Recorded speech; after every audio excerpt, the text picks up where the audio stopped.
Today, I'll be talking about telehealth education, the state of where telehealth education is at, and what steps we can take to move forward.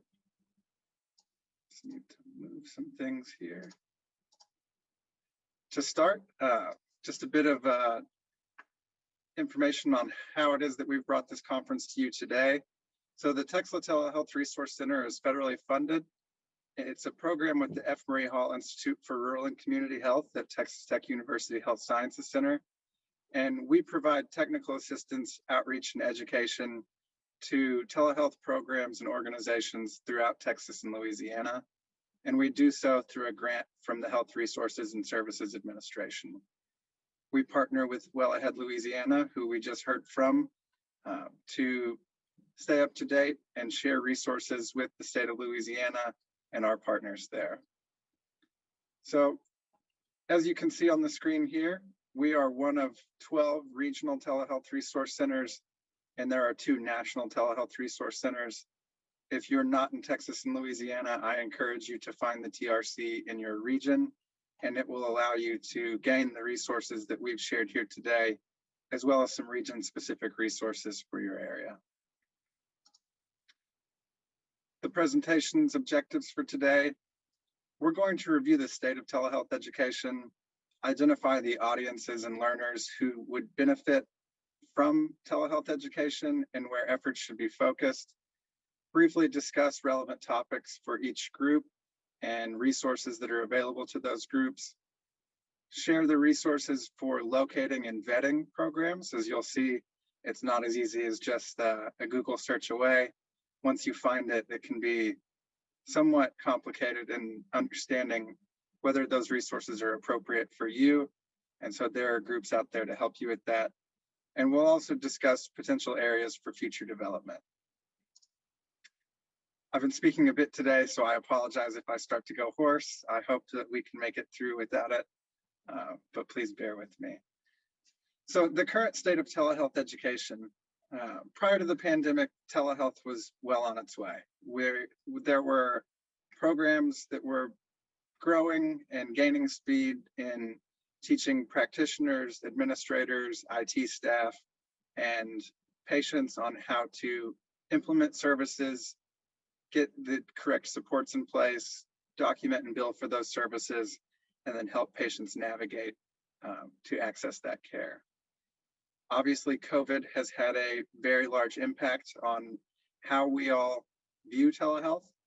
I think it's moved from what was seen as something that was either an elective for providers to use or not use, to being very much a necessity for the entire healthcare community, particularly when we weren't able to continue in-person services. Here in Texas, the governor suspended elective procedures and many in-person services unless they were absolutely necessary. And that caused a major shift where organizations were in a rush to find out, okay, what is telehealth and telemedicine? What are the minimum requirements that I need to know to provide these services? How do we document for them? What platforms do we need to use?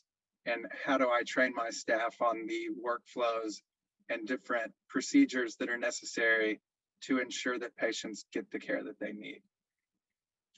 Since that time, although it seems COVID is receding, although there have certainly been increases due to variants in the last 2 months or so, training resources have rapidly expanded. We've seen many organizations led by the telehealth resource centers, health-related institutions, developing curricula, developing training courses, getting continuing education out, and putting into place a true infrastructure from which providers, administrators, IT staff, and patients can draw so that they're able to have the best practices that they need and be informed about the telehealth services they'd like to provide. So as I mentioned, who's our audience for telehealth education? Our audience is varied. So if I were to make an analogy, we're not just training healthcare professionals. Like, you don't just train the pilots to run an airport. To run an airport, you've got to train pilots, you've got to train ticket agents, you've got to train baggage handlers, you've got to train mechanics, everyone that it takes to run the entire organization. And it's no different here with healthcare. With healthcare, we need to train the practitioners, we need to train the administrators, we need to train the patients, we need to train regulators. And we need to make sure that each of these groups understands their specific role in the overall function so that they're able to provide the most access, ensure the best practices, and get the most reimbursement to organizations so that they're able to sustain these programs, not just for a temporary time with waivers and other things, but for a long-term sustainable practice that is going to continue for the foreseeable future. So we'll go through each of these and talk about sort of what are the elements, what are we looking for when we go to train these groups, and how should we address these groups, because each of them has particular needs and each of them is going to have different availability, different experiences that they bring to the table. And we need to be able to meet those experiences and availabilities and their competencies at the level most appropriate. So when we think about what I would call academic education for telehealth and telemedicine rather than job-based training, we need to think of a continuum of learning. So just like when we train in mathematics or we teach students English literature, you don't start them on Of Mice and Men, or you don't start on advanced trigonometry. You start with the basics. And so efforts need to be made, and efforts are being made, to start at the very lowest level of our teaching system, which is high school students, those who are maybe interested in entering into a health training program in their undergraduate programs, and then those who would like to continue on to graduate and medical school, and then after medical school, residency, after residency, entering practice. And then, of course, we always hope that closing that loop, the experienced practitioners will then circle back and lend their efforts to training those in the steps that come before them. So starting with high school education, I'm happy to say that Texas Tech University Health Sciences Center, the F. Murray Hall Institute, and Texas Telehealth Resource Center has developed the first in the nation high school telemedicine course. It's being piloted at Holland Medical High School, as well as several other high schools in the Northwest region of Texas. And what we seek to do here is provide the most fundamental level of education that's understandable and digestible by high school students, both to grow their interest and to challenge them into thinking outside the box about how they can influence healthcare, and the fact that healthcare is really a dynamic and ever-changing practice and experience. So to start, we have set up schools with portable telemedicine exam stations that allow them to demonstrate the skills that students learn in these core competencies that are listed on the screen. First, with providing them with an overview of telemedicine. What is it? What is the history of telehealth and telemedicine? What are some of the key terms? And then how is it that those elements come together in what they have typically experienced as in-person care to make virtual care possible? The technology overview is thorough, but I would say very broad. It's meant to introduce them to some of the key concepts of what tools will I see in a healthcare environment that was a virtual healthcare environment? How are these tools utilized? And what are the expectations for the professionals who are using these tools providing services? Of course, you can't provide healthcare without following the rules and regulations. So we introduce students to key concepts such as the practitioner-patient relationship, compliance with HIPAA, and how they can maintain privacy and security while also getting these services in place. Telemedicine is truly an interprofessional practice. There's almost no practice today that isn't, but telehealth is especially requires teams where you've got a provider in one location, a presenter in another, or a patient in another, and you're requiring those two groups to work together and to be able to communicate in a way that allows for seamless service provision and meets the patient with all the resources and guidance that they need so that they don't feel like there's a drop off at any point in the process. We stepped them through the basics of a telemedicine encounter, what patients can expect in terms of check-in, documentation, assessment, and then after the assessment, consultation, and documenting next steps. Of course, all of this is underpinned by the equipment demonstration, which I think is students' favorite part, because who doesn't like to see this equipment? It's very impressive, and actually get a chance to put their hands on it, look at it, and learn with it in a real world setting under the controlled guidance of their instructor. After we look at the most basic education for high school students, we next need to consider undergraduate telehealth education, which begins to diverge in its needs.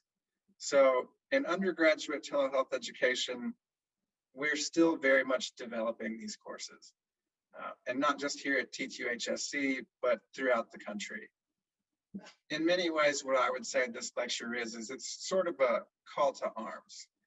There's materials in place for telehealth education, but there are very large gaps where materials need to be developed and programs need to be developed to allow providers, to allow students to be able to truly learn to the profession that they will be going into.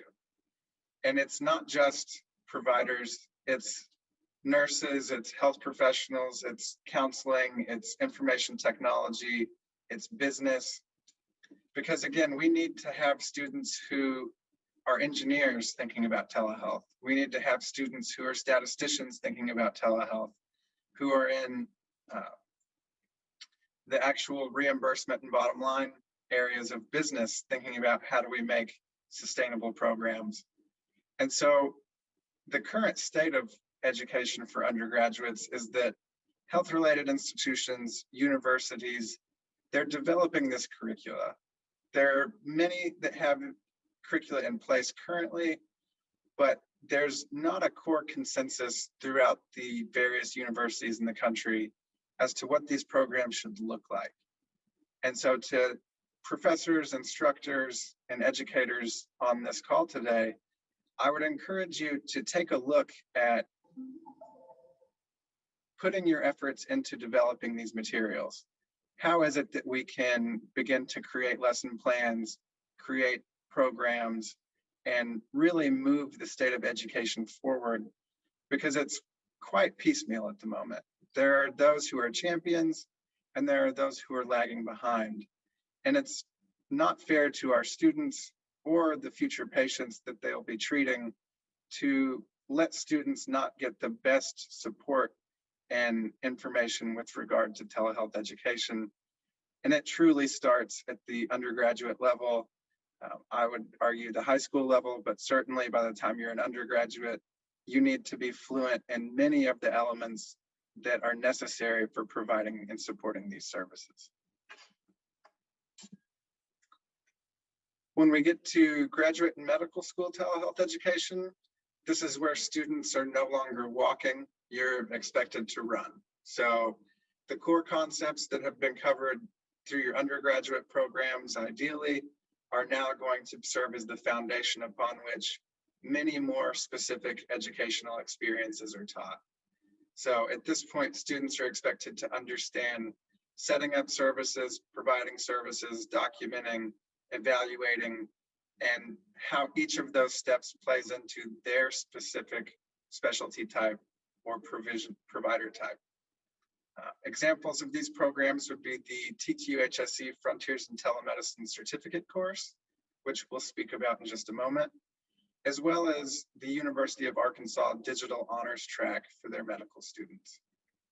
And again, I think the point you'll hear me say the most in each of these slides is that additional resources need to be developed. Educators, experts need to come together, look at what is currently out there, and then look at where those gaps exist so that they can continue to develop the curricula and experiences required for these students.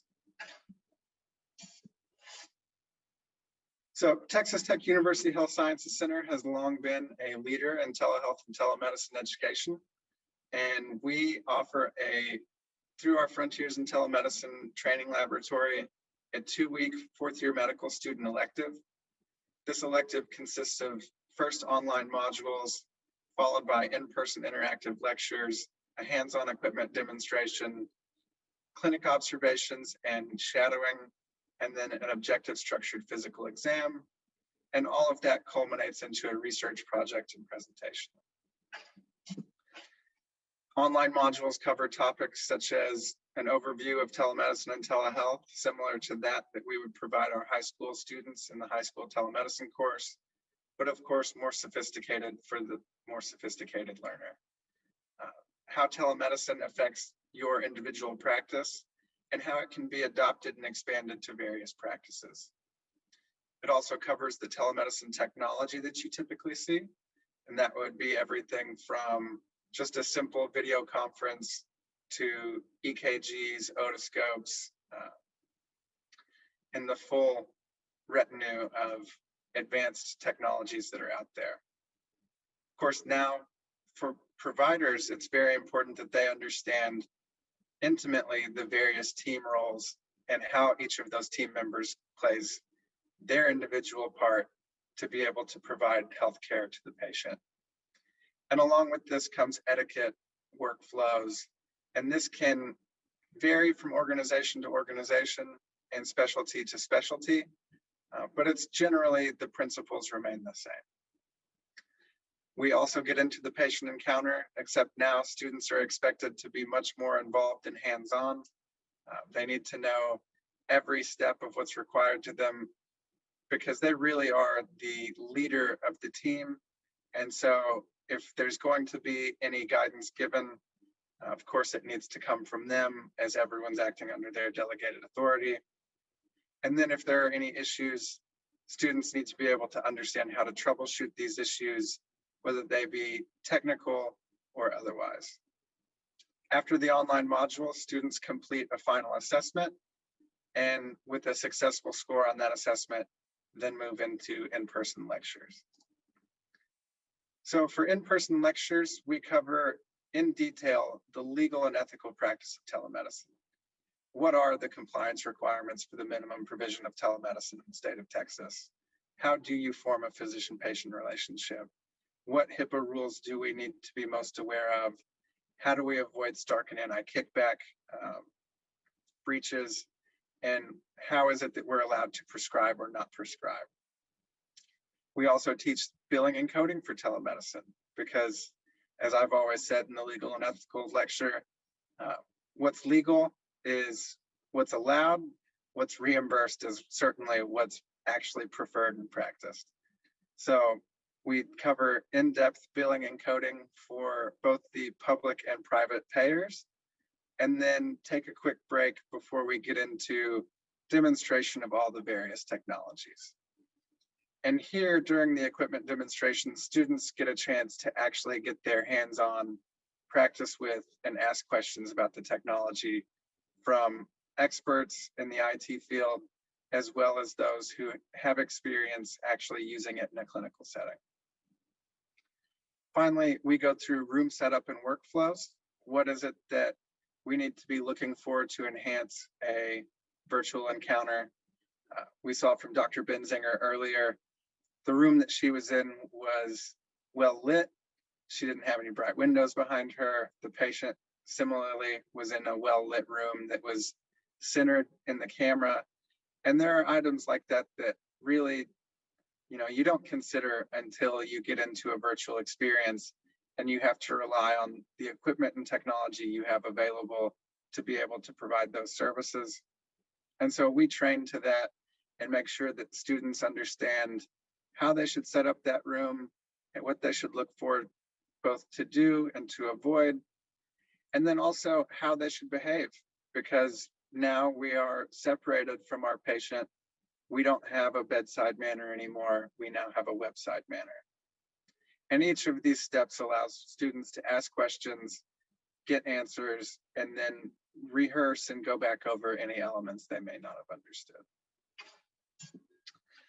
Finally, students complete an objective structured clinical exam. We use standardized patients to act out a number of pre-written scenarios, and students first observe an OSCE and then are expected to perform an OSCE with no one in the room except for a camera that then records them and is monitored by an instructor outside, so that they get the full clinical experience to the highest degree that we're able to provide. Of course, if students pass the OSCE, they're able to review their performance, go back and ask any questions or on areas where they may have been nervous. And it's typically quite successful, so I can say most students take to it very well. Finally, this elective concludes with a research presentation where students are asked to identify an area in which telemedicine can have an impact on transforming healthcare delivery, and then they present that research project to a professional panel analyzing the structure, delivery, and implications of providing such services. And this is meant to just be a demonstration of what's out there. There are many programs that fit many different learner types. And another example of that is the University of Arkansas Digital Honors Track. So at U of A in the Digital Honors Track for their medical school, they actually cover different elements in different years, beginning with year 1 and proceeding through year 4. So objectives include discussing the implications and utilization of digital health and its impact on patients and healthcare delivery, identifying components necessary to deliver privacy, security, legal and regulatory standards, explain the techniques, methods, and modes of care delivery, and then determine the best practice standards for interprofessional and therapeutic communication delivery of digital telehealth. In year 2, they continue on to assess digital health delivery risks, appropriate platforms and responsibility. They apply this knowledge to different cultures to be able to make informed collaborative healthcare decisions. They create plans for optimal care delivery, assessing and addressing technology requirements. And then they explain how care delivery can vary and affect privacy and security. In year 3, they cover the design of digital care delivery and regulatory standards, assess cultural competence and ethics in telehealth care delivery, communicate limitations of patient-generated data, which we just heard about from Dr. Benzinger, and then evaluate the patient's readiness and comfort with a telehealth encounter. All of this culminates with applying the regulatory compliance during telehealth to their delivery interactions, evaluating evidence-based use of technology, promoting patient safety, and communicating local resources, among other things. So you can see here, again, this is the honors track. It's very specific to a certain group of students who have very specific skills that they would like to develop. And while it's excellent that that exists, and there are other examples at Thomas Jefferson University, University of Kansas, there's not a broad consensus, again, on what it is that these students should learn, when they should learn it, and how it should be delivered to them.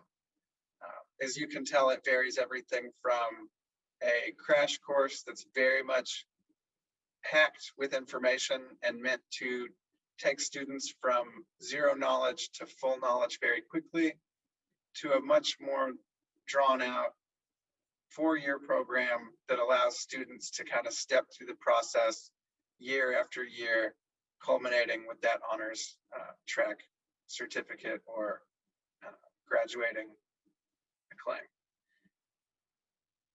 I would go back and continue to repeat, additional resources must be developed, consensuses must be built for these students, and we need to be able to look at how it is that each of these training methods impacts students' actual absorption of the information, and later how they utilize that information and how it impacts their practices. If there's one area that's ripe for publication right now, it's telehealth education. I would think that no matter what program you're running, you will be, if not first in publication, you will be among the first in publication. And so I encourage all who are educators at a graduate and undergraduate level to put their efforts into that development. Most available right now is resources for licensed health professionals. And we see this through a variety of different formats. Health professionals have, again, experienced this crash course in telehealth delivery where they've all gone through and had to kind of huddle up and say, how do I provide these services? But not all of those experiences are reinforcing the most positive traits or practice standards. So what needs to be done now is we need to go back and look at, for some things, making them best practices, acknowledging how high quality they are, and then bringing that standard forward. But for others, unteaching those practices and putting in place other practices that have higher quality, are more consistently pushing the industry in the right direction, rather than allowing for the continuation of what was sufficient for the pandemic, but is no longer sufficient.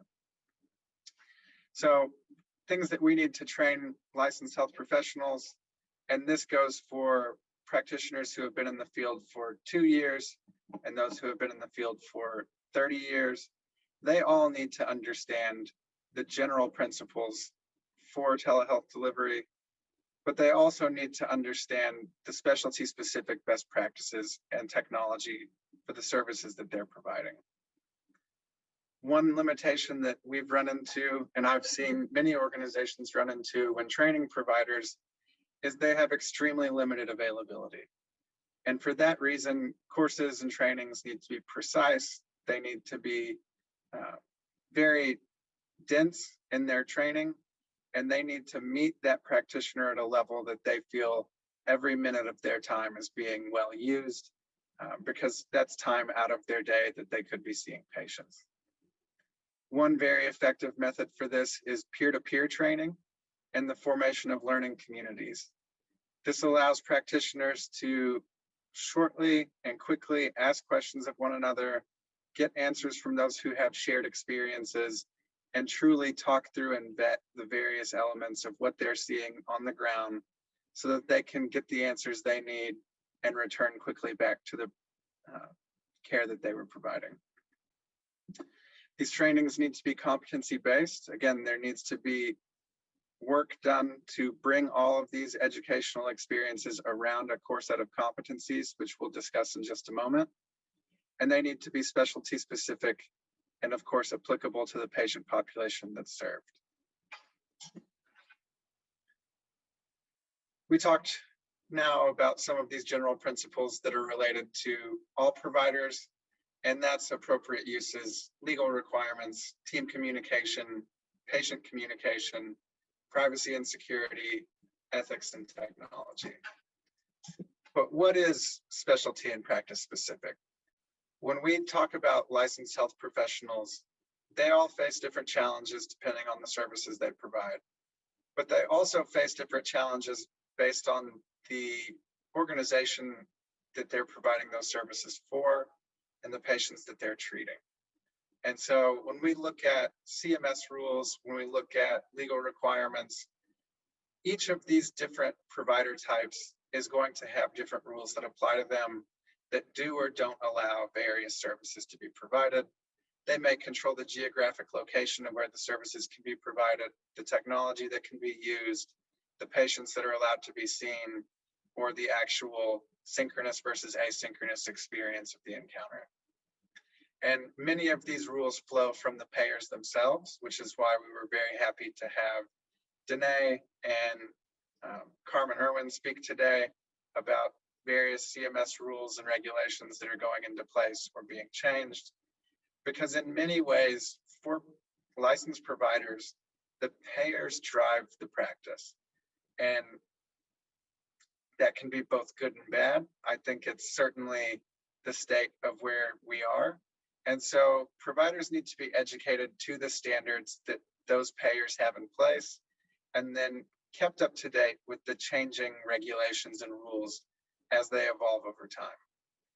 We've seen in the last 15 months to 18 months, providers truly have gone through course after course, internal meeting after external meeting, to try and vet what rules apply to me, what can I be reimbursed for, and how do I have to provide these services to stay within compliance.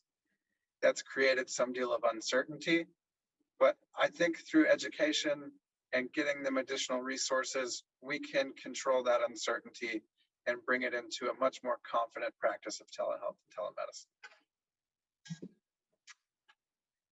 So where can we get resources to help our providers actually understand and navigate the regulatory structures, as well as know what clinical best practices they should be implementing to get the best outcomes for their patients? I would direct each of you to your telehealth resource center and your local health-related institutions, as to date, they are the primary drivers of telehealth education in the United States. We see that some private organizations have developed resources, but they're typically tailored to the needs and objectives of that private organization. And in many ways, the telehealth resource centers and HRIs, for good reason, are vendor neutral and trying to just get the best information out. And we see that through the form of monthly training and webinars, certificate courses, interactive in-person courses, and then most recently, the telehealth resource centers have worked together to identify all of the telehealth courses available in the United States, index and catalog those resources, and make them available through an easily searchable engine where providers and administrators can go in, select the various needs that they have related to telehealth, whether that be the services that they're providing for clinical services or their administrative purposes, and then have a populated list that shows them, here's the courses that are available, here's what this course covers, whether or not there's a cost associated, and whether or not they can receive continuing medical education units. And of course, we heard from Carmen Irwin a moment ago about CMS's guidance, which is quite helpful and was published in March of 2021. And that covers telehealth for providers, what you need to know, and is everything from minimum standards to technology to vetting vendors. And we'll discuss that more in just a moment. This is a link to the telehealth course finder. And as you can see here, it describes the course title, the hosting organization, the credits that are available, and then the associated cost. I'd encourage each of you to visit this webpage. It's constantly being updated, and I expect it will serve as the primary library and index for telehealth education moving forward. And for that, we thank all the various TRCs for their efforts in this area. I'd also encourage you to visit the CMS Telehealth for Providers, What You Need to Know. Again, this covers telehealth basics, starting and sustaining a practice, billing, conducting the visit, and then considerations for various patient populations.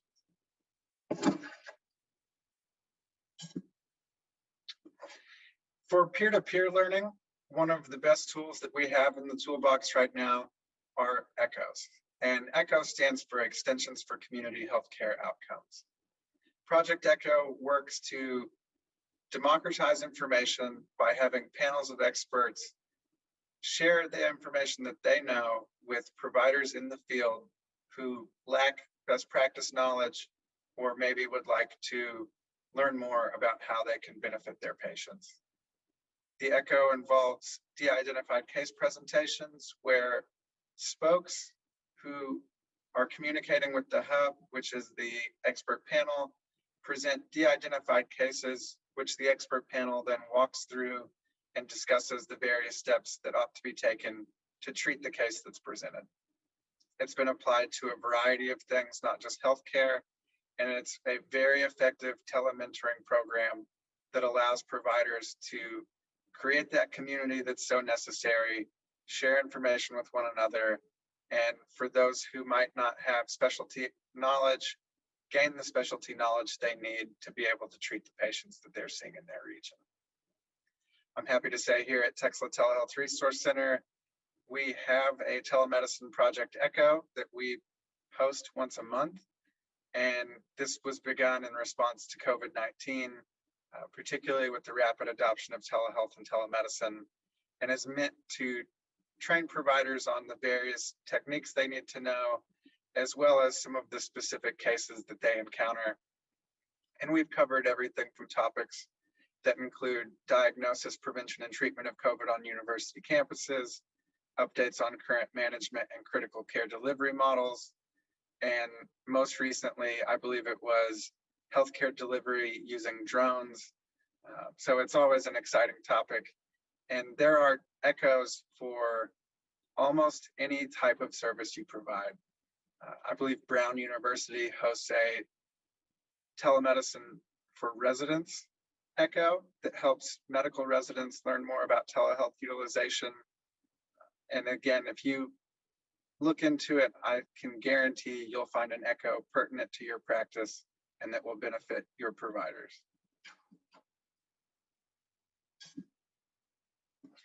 So we also need to educate patients.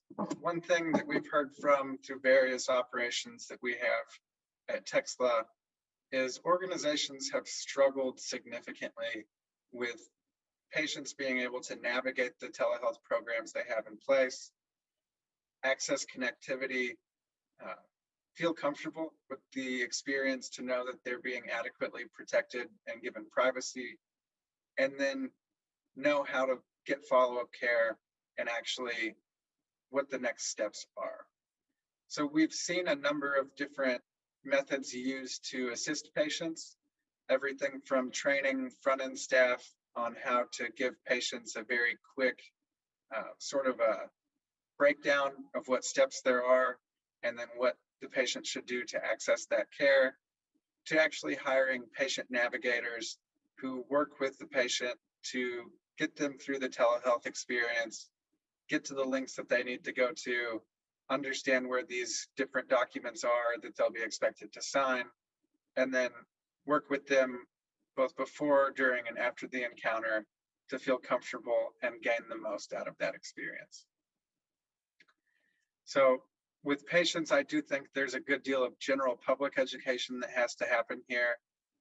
It's not simply the patient at the moment of consultation needs to know what's going to happen. I think it needs to be a cultural change to where patients can feel telemedicine and telehealth care is available. I do think of it the same as in-person care, and I do understand the steps it takes to access it so that we can remove any sort of stigmas, again, related to privacy and security, and that they feel truly comfortable interacting with their healthcare providers through telehealth and telemedicine. Administrators, like others, also need to be educated, and this comes down to a much more concrete bottom line for the organization. Administrators need to know, how do we set up the systems that we need to comply with state and federal law? How do we document these encounters? How do we train our staff to be able to assist patients? How do we train the IT systems to be able to maintain the bandwidth and the resources necessary to keep consultations moving, prevent interruption, and then expand into possible other areas where the organization can see benefit? There's, again, a need to develop many of these resources from the organizations and research I've done, organizations I've spoken with and research I've done. Many of these administrators are being taught through in-organization huddles where they'll meet with maybe their legal or compliance officer and just have a crash course PowerPoint that goes through and says, here are the different requirements that we need to put in place today. Here's the different standards that we're being held to. And so more structured education needs to be developed for these administrators, for these staff. And again, they're being developed, but I think there's certainly room for growth here. I was happy to hear again about the CMS toolkits that Carmen Irwin shared, and I've added that toolkit here to the screen, which is Medicare's general information for telehealth and covers everything from reimbursement, common reasons for rejection, and what administrators need to be thinking of to build and sustain their telehealth practice. I would also encourage you to work with Texas Telehealth Resource Center, as we're happy to sit down with each individual organization that asks and go through what the various steps are that they have in place, how they could optimize their workflows, how they could improve reimbursement through better documentation, and then how we can work on that ROI to make sure that the programs are sustained and moving forward. And another plug for the Frontiers in Telemedicine Lab, we do take significant time to train administrators because we feel it's extremely important that organizations not just think of telehealth as a provider-driven process, but it's truly an entire organization that needs to be up to date and knowledgeable in these areas so that they're able to get the best out of these services. And finally, I would say we need to educate our decision makers. We heard earlier about the rural health listening sessions. It's very important that legislators, agency representatives, and the secretaries of the various organizations we have at the state and federal level understand what telehealth really is. How is telehealth implemented? What are the experiences that folks have? Is the reimbursement sufficient? Are the regulations too tight or too lax? And how can we improve and open up this industry to be able to get the most out of telemedicine and telehealth? This can take place in a variety of ways. Reports, research, and publications being a very good method to get that message across, but also just direct appeal through these listening sessions. When you're asked for comment, the fact that your organization responds is very important. And those comments do go on to impact decision-making at the agency and legislative level. And then, of course, just direct appeal to representatives. We saw through the CARES Act and other legislation, a lot of benefit being given to telehealth. The FCC is working to expand telehealth. The legislators beginning to understand its importance. And I think with continued action and positive reinforcement of the benefits and other elements that we see, both good and bad in terms of what needs to go away and what needs to be improved, we can certainly make the pathway for telehealth improvement much easier. And so they're certainly not left out of the educational process. Getting to the end here, I will say, in line with my points that I've been making about how things are moving forward, the AAMC in March of 2021 released competencies meant to serve as guidance for the further development of telehealth education. And this was driven by a group of experts that they met with in 2016, where they sat down and said, what core competencies do we have in place that are currently guiding telehealth education? And that expert panel said, well, to be honest, there are not sufficient competencies in place, and we need to develop them. I'm happy to say that Dr. Ariel Santos, who's been with us today, sat on the group that actually created these competencies, vetted them, and then has brought them to publication. And it's taken quite some time, and so it's been a lot of effort, and we're very happy to see them published in March of this year. The 6 domains identified by the AAMC are patient safety and appropriate use, access and equity, communication via telehealth, data collection and assessment, technology, and then ethical practices and legal requirements. And please visit this webpage, which will give you the full breakdown of all the competencies which cover residency, entering practice, and then expert practitioners, and see how each of these domains is laid out by the AAMC as you build your curricula and use it to the extent that you feel able to guide that development. So I know this has been a very rough overview of where we are with telehealth education. I can say confidently it's moving forward, but it's moving forward in different speeds at different places. There's not sufficient consensus to build what we would expect to be the minimum educational experiences like we see in other professions and other academic studies. And so I encourage each of you to go out, see how you can contribute, see what your particular perspective is with regard to telehealth and telemedicine, and then bring that to the table and work with others at organizations all around the country to try and develop these consensuses that are so important.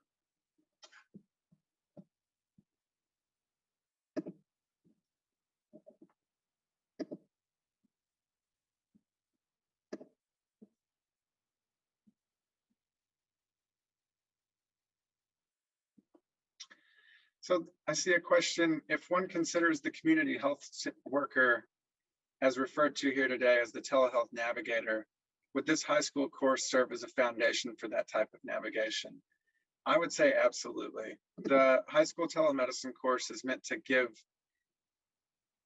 telehealth navigators and community health workers and others who might enter into either of those professions the foundation they need to be able to, in combination with other understanding and practice of the healthcare experience, assist patients, bring them into the fold with understanding how they can get to the care that they need, how they will be expected to interact with their provider, and then what they can expect to see and do after that consultation.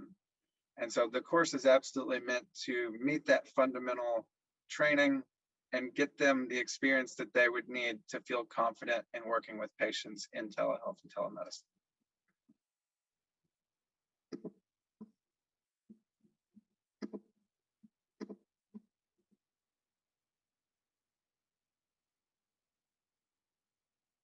So I see with more and more interprofessional practice, our various professional accreditations essentials changing to include more telehealth requirements. Again, yes, we've seen the push to have telehealth and telemedicine included as core experiences for students in order to be able to graduate from their programs, which again influences that program's accreditation standards. And while they're still developing, again, there's different sides and debates about whether or not a telehealth accreditation is necessary for a health-related institution. They are certainly beginning to emerge, and we see them showing up more and more in different places related to accreditation.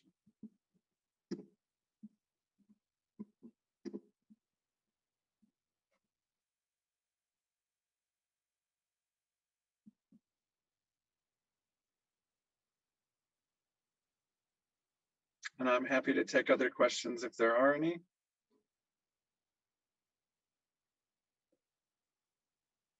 I know we're at the end of the day, so thank you all very much for joining us. I would like to turn it over to Dr. Phillips, who will be closing us out. So, Dr. Phillips. Thank you, Cameron. I would unmute. I think I'm unmuted, and I would like to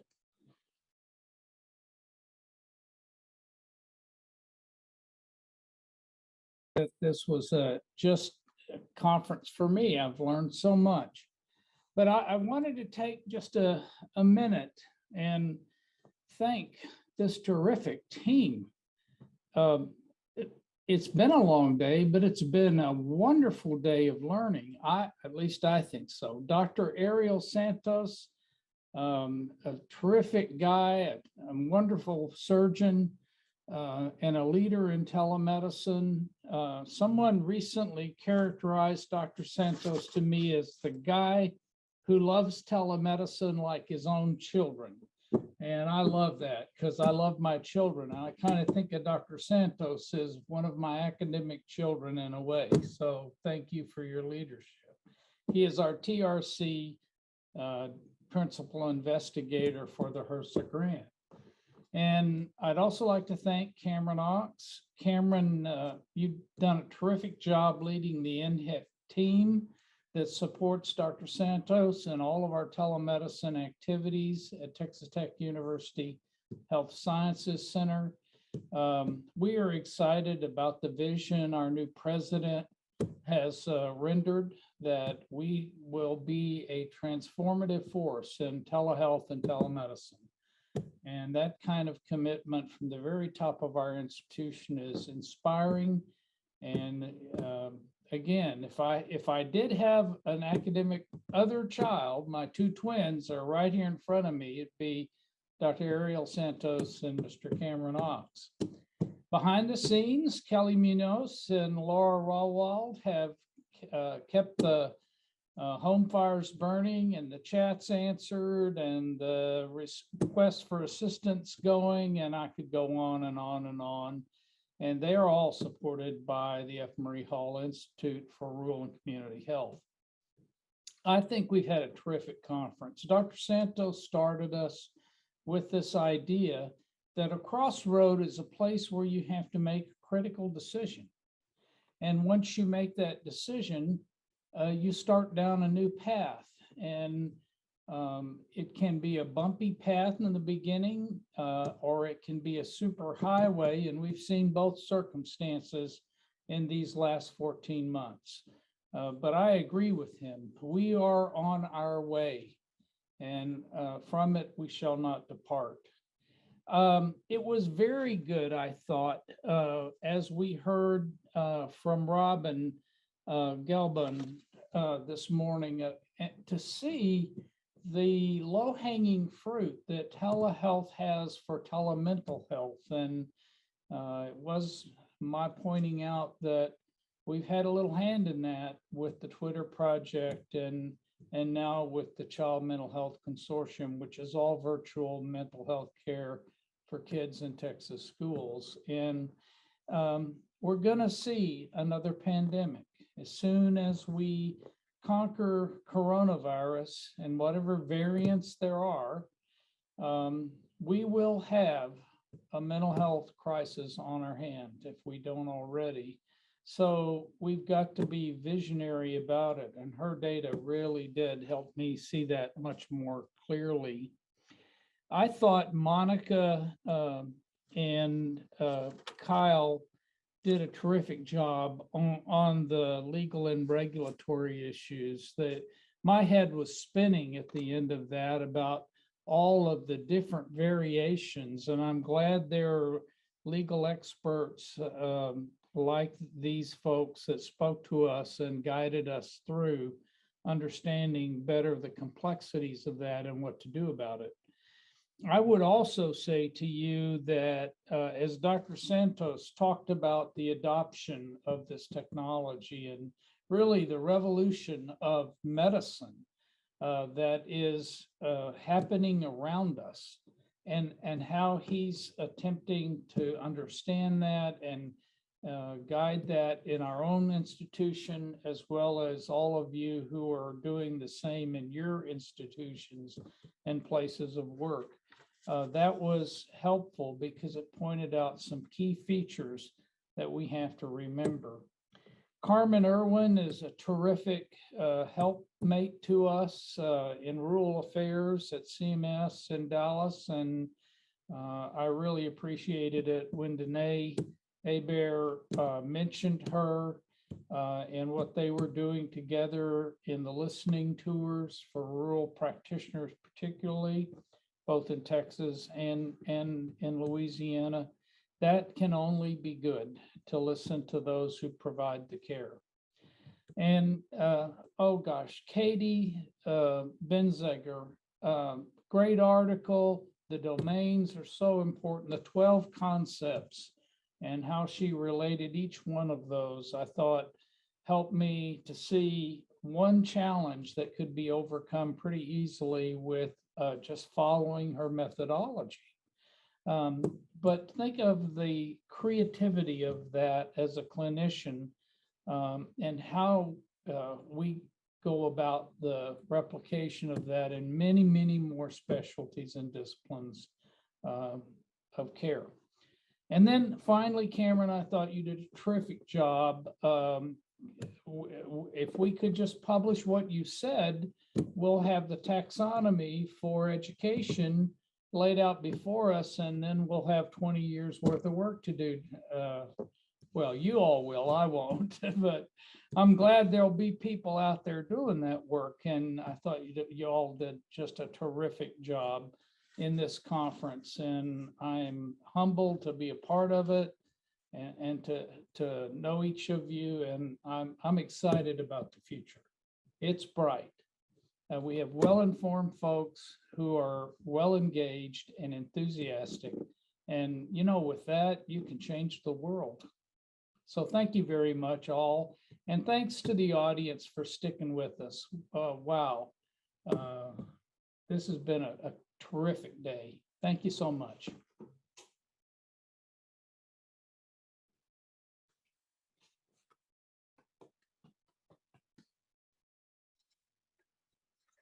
All right, and with that, we'll go ahead and conclude today's conference. Again, thank you to everyone who joined us, and I hope you'll join us for more of our echoes, webinars, and other events that are upcoming. You can learn more about those at texlatrc.org and look for regular outreach from us related to new events that we have going on. So thank you all, and I hope you enjoy the rest of your afternoon.